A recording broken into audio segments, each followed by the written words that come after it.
Knowing how to get the fish you catch from water to land is incredibly important when handling large fish. There are many feasible ways to land a salmon.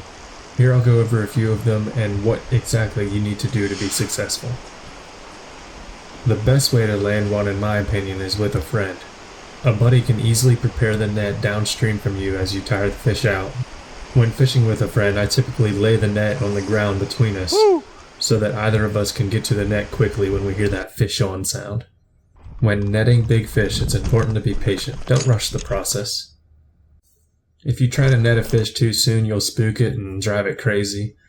And when you do that, you introduce opportunities to pop the hook out or snap the line from the net. Use good side pressure with your rod and your line to tire the fish out, and then when it's ready, go to net it.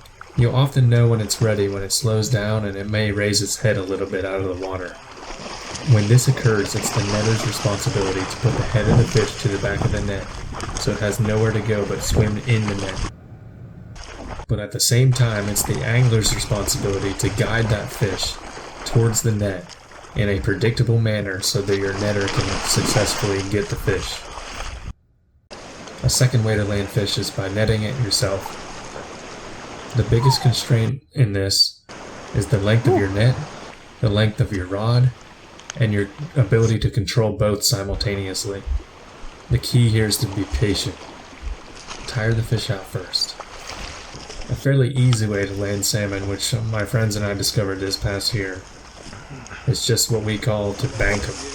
With this technique, all you're going to do is tire the fish out, and then when you think it's ready, you're just going to slowly walk backwards away from the water, and you're going to pull the fish up onto a shelf that has shallow water or onto the bank itself. When you get the fish to the bank, it may do a few different things. It could just flop there and lay as you could walk up to it and grab it, or it may even instinctively swim onto the bank even further, as if it's jumping over a fish ladder or a staircase. And then the final way, but the least preferred method, is to tail the fish. So this is not preferred because it could hurt the fish. If you have any intentions on returning the fish, I'd recommend not doing this method. But as with all the other steps, you're going to want to tire the fish out, and then either with a friend or yourself, you're going to get the fish close enough, and you're just going to grab the fish by the tail with a firm handshake. The tail of these salmon are wide enough that it's going to allow you to get a good grip on it. Except for cohos. This method does not really work well on cohos because their tails are a little thinner than kings, and it's just harder to grab onto. The dangerous part about this is when you lift the fish out of the water.